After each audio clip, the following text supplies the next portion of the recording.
I recognise some of the faces in here, and I know you're not entrepreneurs. I know you don't have your own little software shop somewhere in Norwich. Are there some of those people in this room? Oh dear. Oh, one tentative hand, little bit reserved. Okay, because originally when Paul was asked me to come up to Norwich, he actually had those kind of people in mind for this talk. He was kind of saying, you know, people don't actually know what this agile thing is. Can you kind of explain it to them? Can you kind of put it in business speak? So that was the kind of premise, that was the audience we expected. And we've got half a person out of what is there, 20, 25 of you in the room. I hope the rest of you will get something out of this. Hopefully it won't be completely meaningless. So let's see where we get to. So as you can see, what is this thing you call agile and why should I care? I'm only the boss around here. I think one of the frustrations Paul was identifying was this kind of, there's all these developers who want to do agile, and agile is the thing they want to do, and agile is going to be, and there's some boss there saying, I don't really care about agile, I care about cash flow, I care about customers or something. I was just going to say, I mean, the reason I've come is we've got lots of product owners, and a lot of them need or want is explained. So that's why Okay, so we have got a couple of people. Good, yeah. I think one of the things that's changed in the agile world in the last 10 years, and thank God something has changed. If you go back 10 years, it was very much a case of all these developers, techies, saying, this agile stuff's great, we really want to do this agile stuff, but our managers won't let us. And now you go into companies, and what you tend to hear far more often is the managers hiring the likes of me and saying, we want to be agile, we want to do this agile stuff. And the developers go, oh, the agile, heard it all before. They don't really mean it, I just mean more like, yeah, the thing has changed in the last 10 years. It was 10 years ago. It was very much a bottom-up. Developers wanted to do this stuff and feeling as if they couldn't from the managers. Now the managers are bought in, as they say. Developers say, oh, they're trying to force this agile stuff on us. It's kind of come down from the top, and both sides are right and both sides are wrong. You know, you kind of need a pincer action. If you're trying to do it from the bottom up and you really don't have management support, yeah, you're not going to get very far. But if you're a manager trying to push it down, you're not going to get very far pushing it. You need to kind of light a flame at the bottom and get the people at the bottom to come up. So anyway, this is more of hopefully more of a business kind of orientated talk. Most of you probably heard of me before. I'm an agile tart. If it involves agile and money, I'll do it. So I think really I'm an author, but as you might have heard, writing books doesn't pay the mortgage. And since I'm moving house, I need to pay more of a mortgage, so training consulting pays the bill. Or bills. One slight disclaimer. I know last night I gave a talk. You know, every company is a software company. The context for this talk is very much companies which are using, hopefully developing software. The things I'm about to say may well apply to organisations and teams that have nothing to do with software. I'm a great believer that this thing we call agile is very widely applicable. However, to talk about in all these other contexts makes the subject so much bigger and so many more ins and outs. My context is software. Software is what I've been doing since the age of 12 when I got a ZX81. You know, I know about software in depth. Other industries I have a passing acquaintance with. This stuff may or may not work if you're not software. So what is agile? Well, here's one version of it, which I found at London Zoo. Chinchillas. Chinchillas are agile. They can jump several feet into the air. If attacked, they may spray urine and release fur when bitten. Is that what you want from your agile? You want your organisation to jump into the air and spray urine? Maybe not. But, you know, agile, there's a sense here, isn't it? Movement and reacting. This one's from the Natural History Museum, elephants, and you can't see it because it's in rather small letters. So, even so, elephants are agile. You didn't know this, did you? Elephants are agile. They can manage steep slopes in rather unusual ways. I'm not exactly sure what the diagram is trying to illustrate here, whether it's that elephants help each other or elephants can crawl. The point is, what agile is in different contexts, in different environments, how you actually implement it can be very different. Elephants do not leap several feet into the air and spray urine when attacked.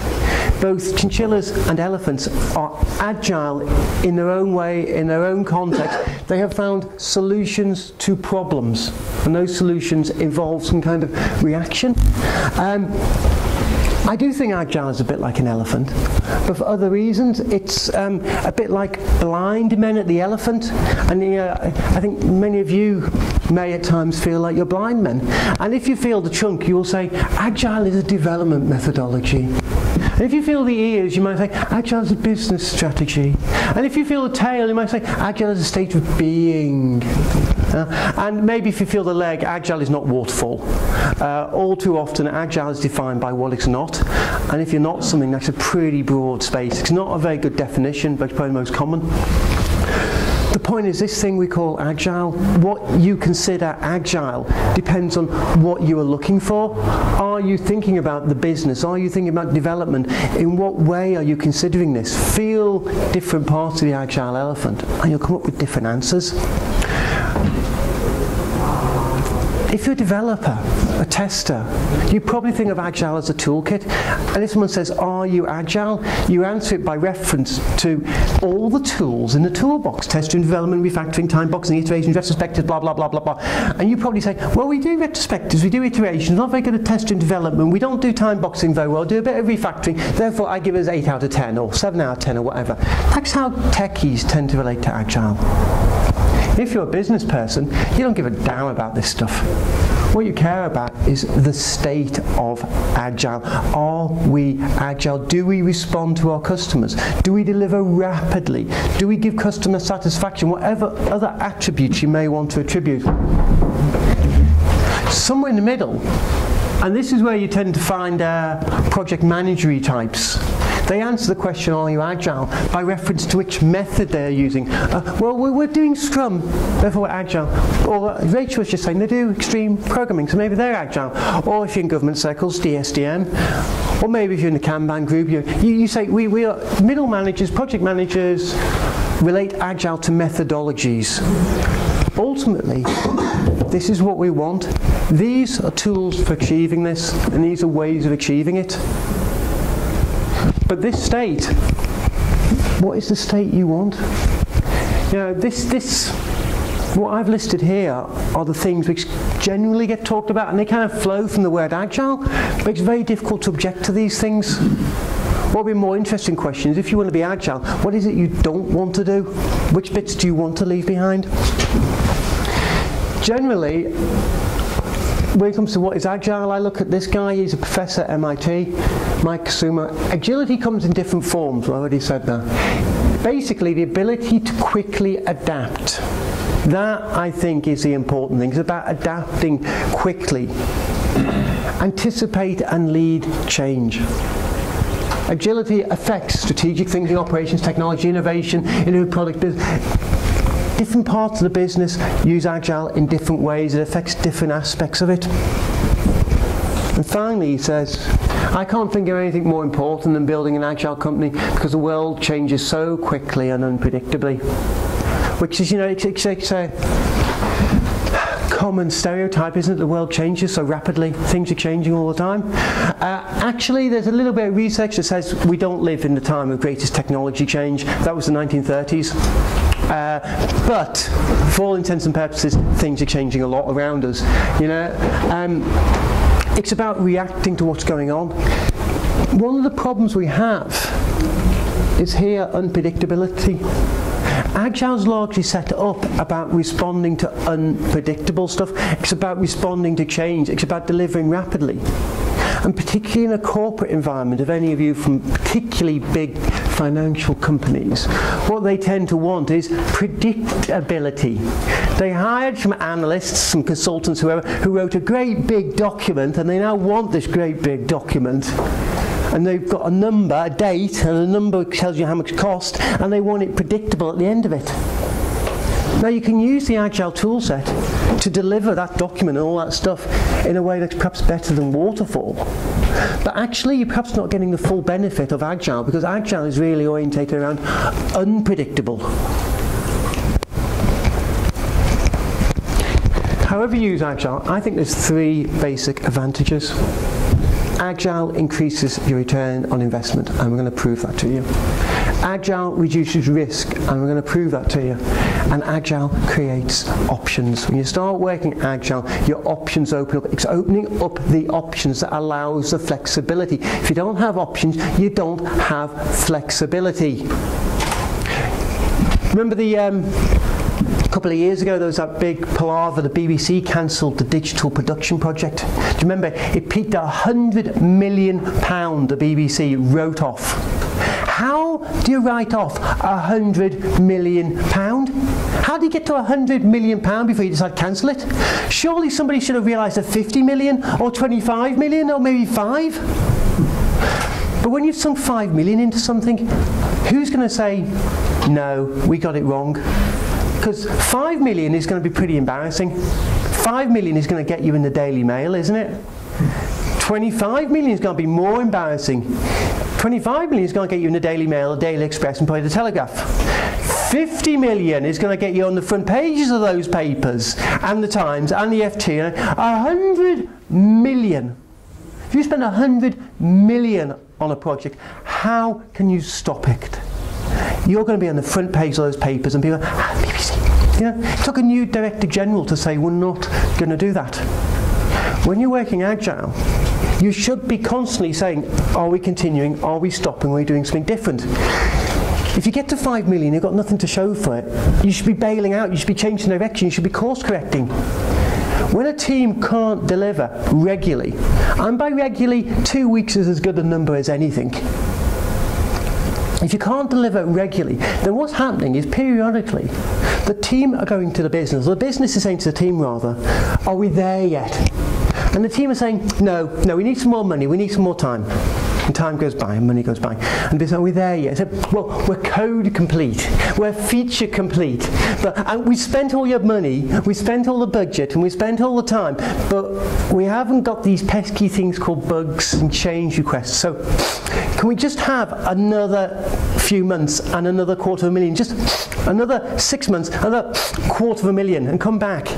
And you come back in 6 months' time, well, we spent your $250,000 and your time, and we've got some more bugs, and we're not quite there yet. Can we have another 200,000, another 300,000? This time we really will fix it, and this time will be, yeah, it's like a druggie. One more fix, one more time extension, one more monetary fix. Give us another fix. You give us the money, we'll give you something that works.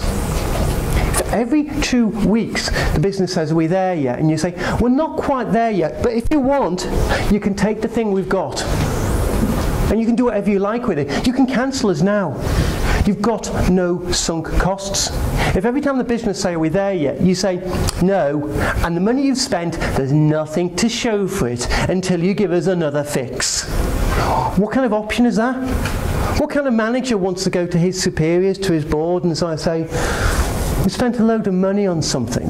We haven't got anything to show for it yet, but I want to write it off. You can't make rational decisions. Yeah, I know you should. But when you're there in the heat of the argument, you can't make rational decisions. Agile's about creating options, because every time you go in, you haven't got to consider writing that stuff. You've got something to show for it. You can make a more rational decision. But unless you've got something which approximately every 2 weeks you could actually pull the rug from under their feet and have something to show for it, what kind of choice are you really making? We've marched halfway up the hill. We're not there yet, but we spent the money. Options. This is traditional development. You all recognise this. Now, I modelled this, and I put the slides online. You can look at the financial stuff. But basically, you go through a period, I don't know, 12 months, 12 weeks, spending a bit of money, spending a bit of money, spending a bit of money, and negative cash flow. Nothing to show for it. And at the end, you get all of this. This is the way it's supposed to work, isn't it? The longer this time period, the more money you need. Only you don't really get all the benefit here. You tend to find you need to keep spending some money to fix all those bugs and all those things you didn't quite get in. But assume this works.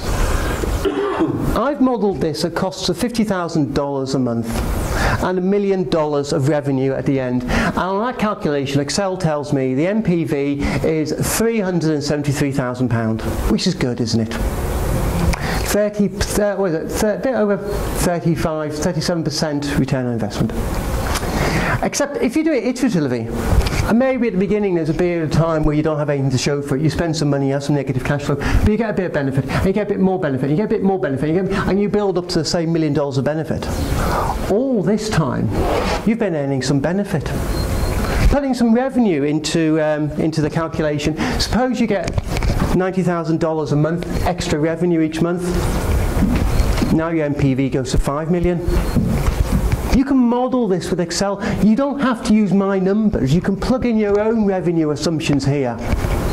The thing is, if you start delivering early and you start showing it to people and you start getting some revenue, you start getting some business benefit from doing this, and it might not be revenue, it might be cost savings, or it might be something else, but if you start getting some benefits early, NPV calculations go through the roof. And those of you who know finance also know there's another way of measuring this called internal rate of return. They're both ways of measuring return on investment. Same financial model. In a traditional sense, 9% internal return on investment at costs of $50,000 a month. Do it iteratively, agile-wise. These numbers rocket. Simply because you deliver something sooner. You start getting benefits from it sooner. Forget all the quality arguments, which are very good arguments. Forget all the options arguments I just talked about. Forget them all. Just simply bringing in benefits sooner rockets your MPV. It's as simple as that. But as they say, wait, there is more. Agile reduces risk. Slightly different numbers here, but suppose you've got a project which has a value of £1 million at risk, and the risk is 30%, therefore your risk-weighted value is 100,000. Suppose you did it as two smaller projects. Suppose you did it in the middle. So half the risk falls on that side, and half the risk falls on that side. And half the value falls on that side, and half the value falls on that side. Then your value at risk halves. You can cancel it halfway through. You can go further. Suppose you break it into 5 small chunks. You distribute that risk across 5 mini projects, 5 deliveries, 5 milestones, call it what you like. At the end of each one of these, you have a continue or a stop or a change option. Then you get a tiny bit of risk, 6% in each delivery. You get a tiny bit of the value in each one, true, but your value at risk falls massively. Simply by doing lots of small things, the value, this is mathematics. You don't need to think about options there, you don't need to think about quality, you don't need to think about all the stuff your techies talk about. Simply dividing your work from one great big project into multiple small ones changes the numbers, reduces the risk, increases the return. There you go, there it is graphically. One delivery, all the risk is there. 12 deliveries, your risk's fallen. When you start to do this, there's all sorts of other benefits come from it as well. You can start getting feedback, you can see what customers say, you can think about adjusting, you can find the thing you were building isn't what people want, you can find you've discovered something else people do want. But the thing is, even if you don't do that, you're better off. The other great benefit here, which doesn't come through, is when you work this way, you take your technical team and you ram a rod up their back.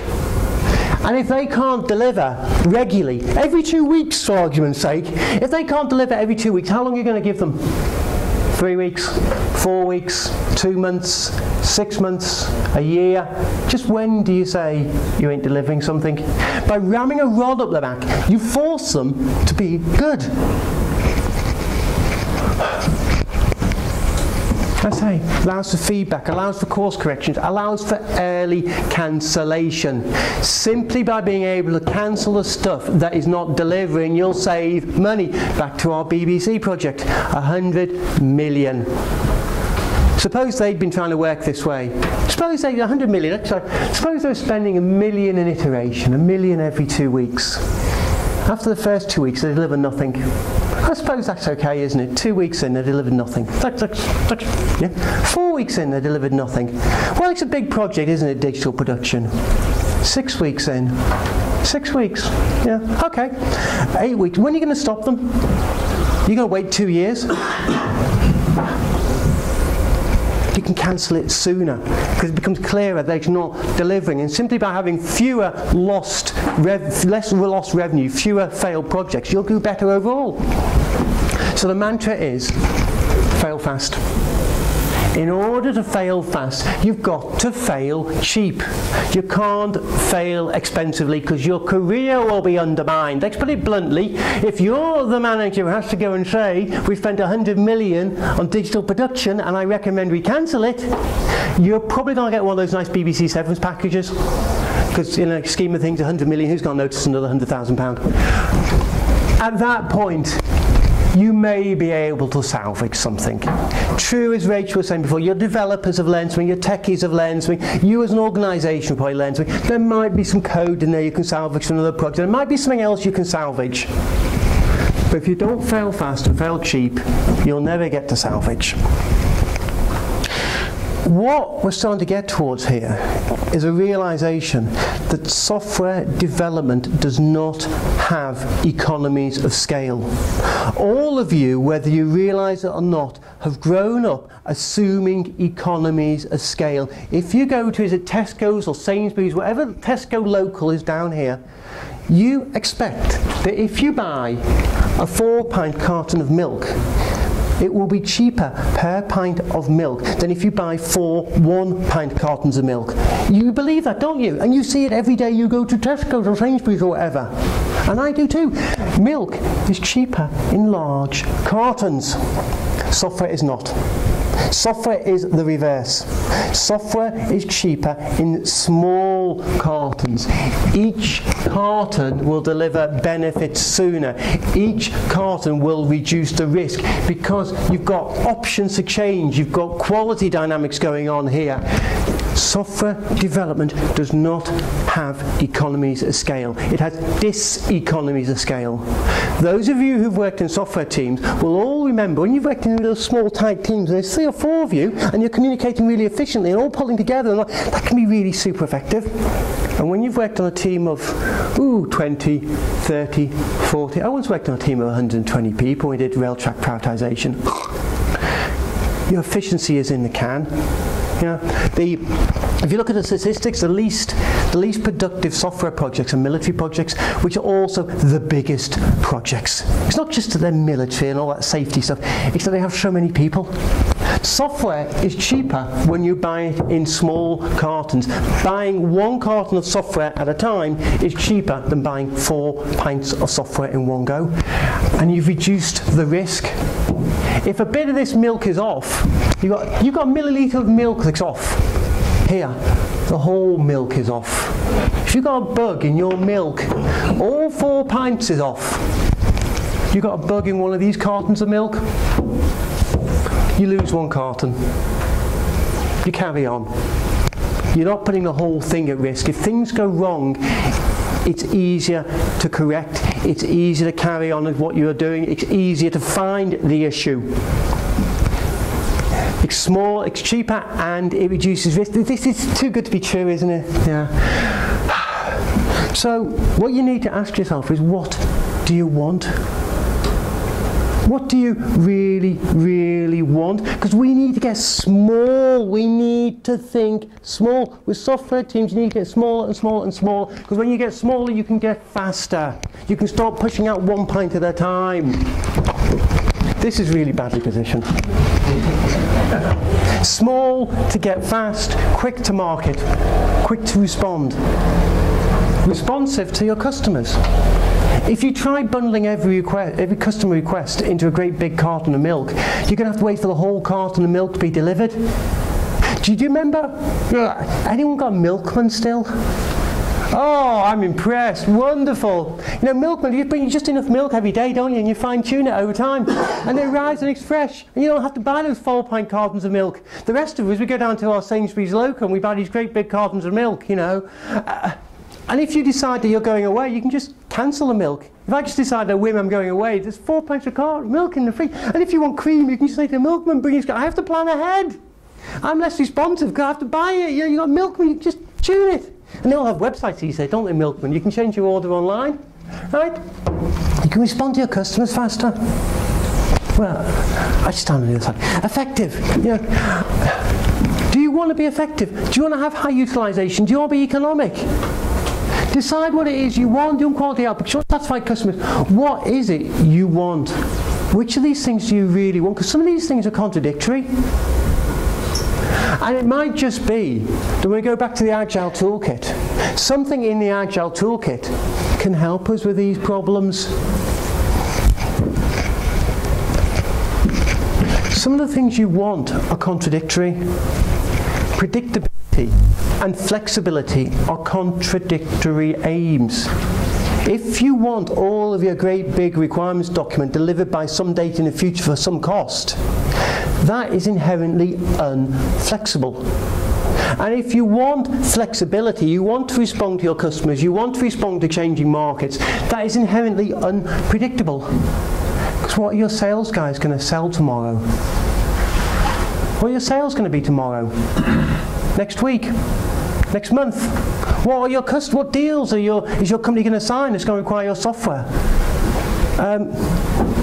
Some of the guys here are from Fugro, and last year I went down to their office in Australia, and shortly before I went down to Australia, there was an airliner that went into the sea off Australia, and I'd learned a couple of months ago that many of the people I met in Australia who didn't know they were going to be working on finding an aircraft are now doing a lot of work on finding an aircraft. That's right, isn't it, guys? They're still trying to find the aircraft, yeah. It's nice to learn for you guys, but suppose you'd said finding airliners is not in our business plan. We do not intend to, and we're not going to make the changes to our software to help find an aircraft on the bottom of the seabed. What do you want? Flexibility or predictability? It's your choice. Both are valid things to choose, but they're contradictory. Equally, high utilization does not help short lead times. This is really, there's two great examples in this country. Heathrow. Heathrow's utilization is 98%. Anyone ever not been stacked at Heathrow? It's just sickening, isn't it? You come into Heathrow and the pilot says, oh, it's a busy morning at Heathrow, so we're going to be circling for you. Why do you say it's a busy morning at Heathrow? Every morning's a busy morning at Heathrow. Norwich, anyone ever get stacked at Norwich Airport? No, they don't even have the concept, do they? Yeah? Norwich Airport does not have high utilization. Therefore, you come down immediately, they respond immediately. Heathrow, you circle around. The other great example is the NHS. The NHS has very high utilization, because if you don't have very high utilization, the Daily Mail gets upset that some beds were empty. Last time I heard, the American healthcare system has about 1/3 of their beds empty at any one time. In America, if you want to go to hospital, you can go in like that. Your doctor can send you in immediately. In this country, the Daily Mail would like it to be like that, but they haven't quite, because they complain about waiting lists, but they haven't quite worked out that the same utilization, high utilization they want, goes against short lead times. If you have utilization, you don't have any capacity to respond quickly. These two things are contradictory, but we don't recognize that. Agile by default emphasizes flexibility and short lead time. If you want, you can use the same Agile toolkit for predictability and high utilization. It's your choice.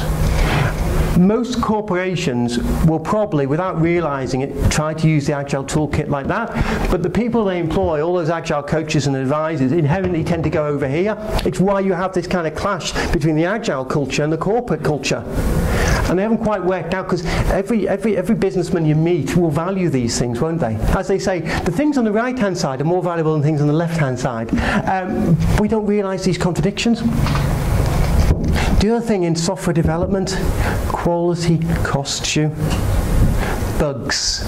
They are expensive to code, they're expensive to find, they're expensive to report, they're expensive to fix, they're expensive to retest, and that's before we get into any calls to your customer support desk. Let alone stuff that you might get wrong. Like, was it Moody's that rated some bonds as AAA when they shouldn't have been AAA? How much does that cost the world economy? Low quality in software doesn't just blow both your feet off, it blows both your legs off. But we still live in a world where too many people believe there's a dial on the wall more quality, and when you turn quality down, you go faster. as I said, I don't know about other industries. I know about software, the software industry, and overwhelmingly in software, the evidence is the dial on the wall, when you want to go fast, you turn quality up. It's not unique to software.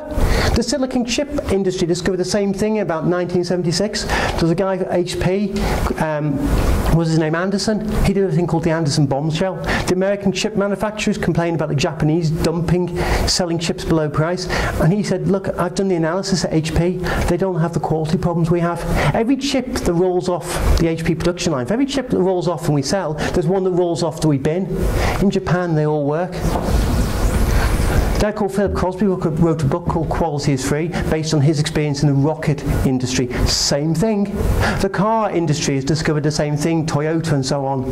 I don't know about other industries. I know about the software industry. In the software industry, low quality costs you. So when developers get anal about fixing stuff, there is actually a logic to it. And yes, there are degrees and extremes, but on the whole, if Jason Goldman's presenting elsewhere, as Jason says, perfect and good enough for most teams are so far away as to be the same thing. Every time somebody says to our developers, just good enough, a little bit of motivation, the developer dies, and a little bit of something slips in there which causes a problem down the path. When you get to good enough, when you can deliver at least every 2 weeks, then might be the time to think about whether you're overdoing it. Until you get there, don't worry about this problem. Warning 2. We can talk about the Agile toolkit, we can talk about the Agile objectives and all the rest of it. And you can use these tools, you can use the Agile toolkit, and it can bring some benefit. But if you don't have an Agile mindset, you're never really going to get the full benefit. Remember, what's the Woody Allen film? It's not War and Peace, Love and Death. Where Woody Allen and Mia Farrow in a scene, and she says, you know, sex without love is such an empty experience.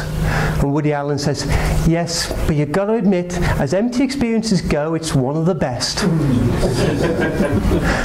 You can do the Agile practices, you can have the Agile experience, but if you don't have the Agile love, you won't get the full experience, you won't get as much as you could. You need an Agile mindset for this. And this is something you can't delegate. You can't delegate this because it has to come in everybody. Everybody needs to know this. You can't just outsource it to somebody. I did a session at a large, well-known bank last year. I had an internal private conference. I perhaps shouldn't say who they were, but you know, they had the money to get a whole bunch of their people together for a half day and invite some people from outside and some speakers, and to show their people how important Agile was to them. They had one of the senior people from the investment bank side kick off the session with about 20 minutes talking about how he'd seen Agile work and how it improved the bank and how it's important to the bank and the bank objectives were aligned to all of this.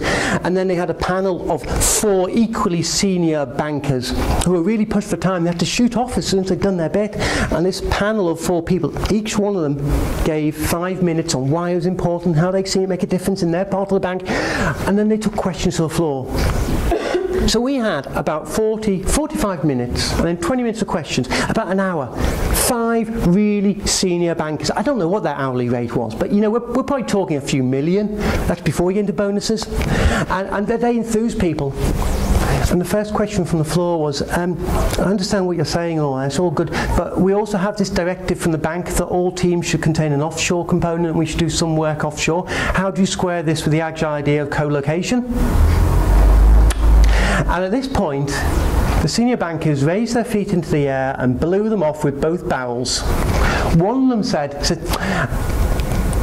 well, there's a lot of new technology available now. Things are getting a lot better, and we've bought these new tools for you. I think you'll find that fixes the problem. What he didn't say was, I understand it's a problem. I know we need to work on this. We might make some exceptions. We're investing in new tools. We need to keep working on this. We need to work together. We need to understand this. But no. He said, we've got some new technology. You're wrong. Your experience is wrong because we've got some new technology. And they took some more questions. And somebody said, We still have requests to documentation. How do we fit documentation in with the Agile process? And one of these senior bankers wrapped himself in knots, showing how much he didn't understand Agile. And he finished by saying, you can do whatever you like as long as your documentation's in order. And, you know, particularly on the first one, but some on the second one, you just felt the people in the room, you felt this collective, oh my God, these people are giving us a few £1 million worth of their time. They made the case and then they destroyed all their credibility. If the people at the top don't have the mindset, if the people all the way down don't have the mindset on thinking, it's incredibly easy to lose it and to lose credibility. You know, I said about those developers at the bottom who wanted to do this and the managers didn't get in, now the managers are if you don't have a consistent message, if people aren't consistent, if people don't understand all the way down, you'll lose it. How many senior managers could walk into a meeting and say, I don't understand the balance sheet. I don't understand cash flow. What is this return on investment you talk about? It's not acceptable for senior people not to understand finance and accounting, but it's still acceptable in a lot of IT work, or companies don't realise they're software companies, for them not to understand how software works, not to understand some of the things we're talking about here. This has to change. Those of you who are entrepreneurs, those of you who are product owners, if you don't understand the software industry, you need to start educating yourself. I'm sorry. I know this isn't nice, but if you don't understand this stuff, you can really shoot yourself in both feet. It's the way the world is. It's a generational change. Coming to a conference like this is a good start. You can't delegate the Agile mindset. So, where we got to now? Your mindset, speed itself is the advantage. It's not just about working long hours, it's about doing consistent, sustainable pace. One of the things we kind of lost from extreme programming when Scrum came into the ascendancy and extreme programming played down was this idea of a sustainable pace. You don't want to burn yourself out. Speed is an advantage, but it has to be a sustainable advantage. Agile mindset, diseconomies of scale. Keep it small. You know, when you go to buy a new car and you say, I must have a car with a big engine so I can accelerate away from trouble. And any of you do that? I don't do that. But yeah, I'm not that kind of driver, but I'm sure some of you've heard it. Yeah, I must be able to accelerate away from trouble. Personally, I try to just brake before the trouble. I don't break into it. Rather than try and think we can use economies of scale to accelerate away from trouble, try and break into the trouble. Do lots of small things. Lots of small things is better than a few big things. Agile mindset, it is about experimentation. And if you're going to experiment, you have to be tolerant of a few failures. And not every drug experiment works. If you didn't have ones that failed, you wouldn't be trying. And it's the same true of software. If you aren't doing some stuff in software, if you aren't pushing some products out that fail, you're playing it too safe, you're losing all the risk, you're losing all the advantage. You need to take on some risk. Fail fast, fail cheap, salvage what you know. The other thing to ask yourself, and this is a deep question, particularly for large organisations, is why is your organisation effective? What is it your organisation? Is it this stuff we're talking about here? Or could it be this stuff? What is your strategic modus operandi? Why do you exist in your current form? And is the rest of your strategy compatible with Agile? Because if your strategy is about economies of scale, it's entirely possible that it's not compatible with Agile. If your strategy is about high utilisation, sweating your resources, it may not be compatible with Agile. Large organisations cannot be versatile. A large organisation is effective through its mass rather than through its agility. That's Peter Drucker, 1968. If you work for a large organisation, if you think your advantage is through economies of scale, hoovering up other businesses, quite possibly You can use the Agile Toolkit to some benefit. You can use it to be more predictable. But you shouldn't be emphasizing the flexibility stuff. You'll never truly be agile because your organization doesn't need to be agile. Your advantage, your strategy, the reason why you are as big as you are is because you have a strategy, a way of working which is not compatible with agile. You may have there may be things you can take from agile, there may be advantages you can get, but really, it's not for you. I'm starting to think that it's a bit like youth, you know, because startups are almost inherently agile. They may not do the Agile Toolkit, they might be very bad at it, but they tend to be, you know, higher up on the objectives. They tend to respond to their customers because they have to listen to their customers. They don't listen to their customers, they don't have any customers. And as you get bigger and bigger and you put in more layers, you tend to lose the agility. It's a bit like aging, isn't it? As we all get older, we get a bit wiser, but our joints get a bit stiffer and we can't run after that football the same way we did 20 years ago. Perhaps as companies grow, they lose their agility. And when it comes to all these agile transformation programs, quite possibly it's about old companies, old men. Sorry, sorry to be sexist there, but you know, it is still a male-dominated industry. It's about old men trying to regain their youth. I look at some big companies, particularly in the financial sector, and I wonder if what they're chasing after here is their youth. These big banks, they want all this agile stuff, they want the flexibility, but my God, they employ 250,000 people. If you employ 250,000 people, you're probably not really going to be agile. Chasing after agile software development is trying to recapture your youth when you were a bank of 2,000 people, maybe. You know, maybe it can help these companies. Maybe some of the tools can help them. But I don't know if you can really be ultimately as agile as a small startup if you've got 250,000 employees. Most of you probably work for companies somewhere in the middle of that spectrum. And some of you might be able to maintain more youth in your organisation by adopting some of these practices. I go swimming regularly. That's why I look as young as I do. Honestly, most people think I'm younger than I am.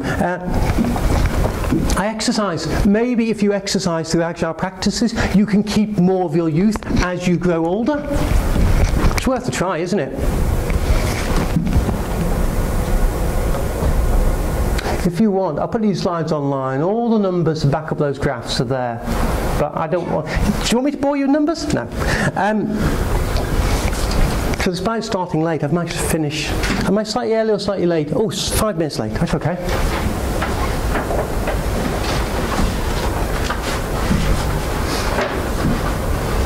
Questions? Yeah, you mentioned about utilisation level, which is something I see quite regularly. It's always easier if you have more time available to do everything that you need to do.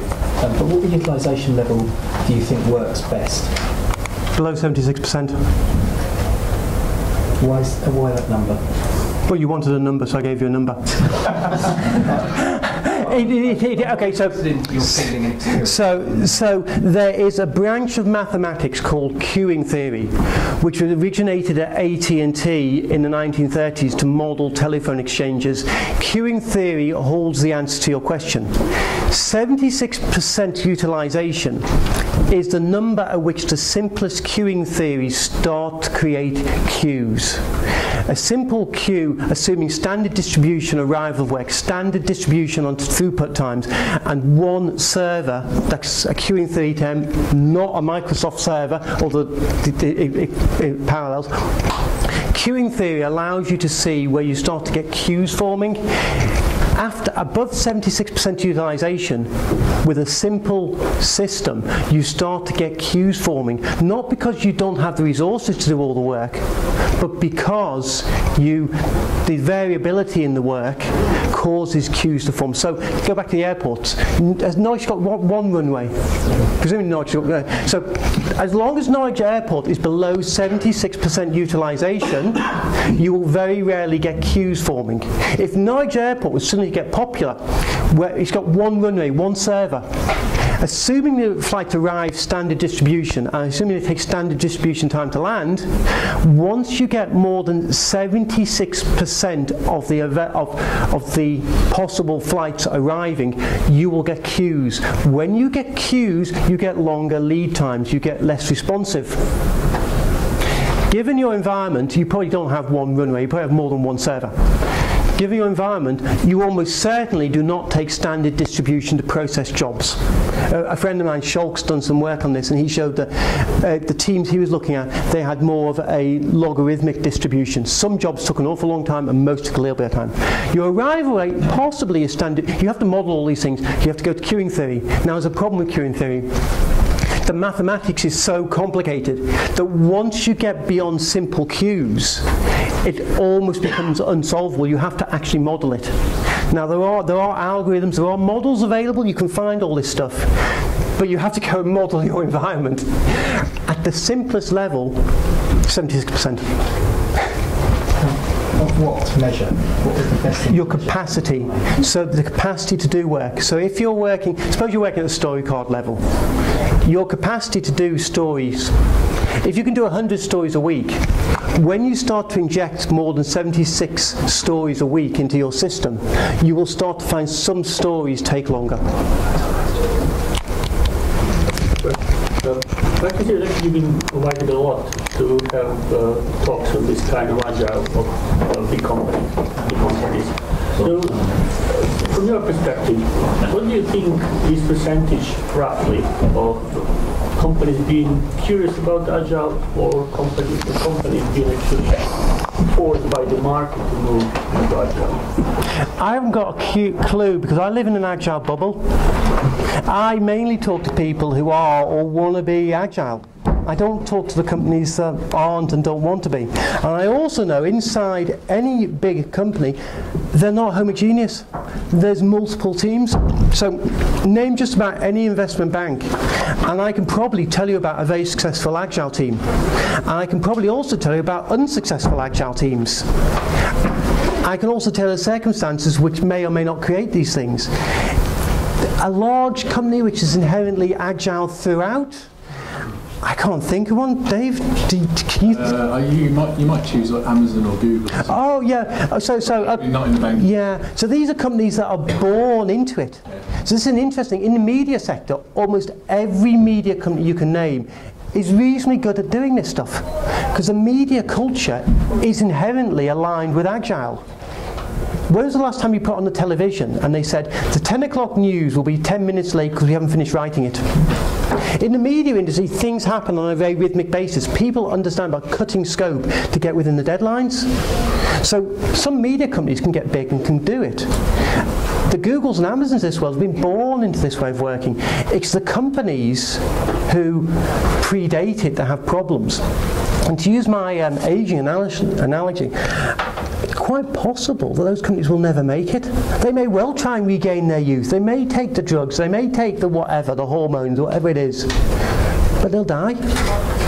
That's capitalism for us. In my agile bubble, there have been some surveys recently that suggest that somewhere between 60 and 70% of large companies have strategies to implement agile practices. Now, I don't know whether that's right or not. I don't know. I don't trust the surveys, but those are the sorts of numbers that I see. And ultimately, very fashionable. And agile practices are exactly that. Agile practices without an agile mindset is a great experience, but it's empty.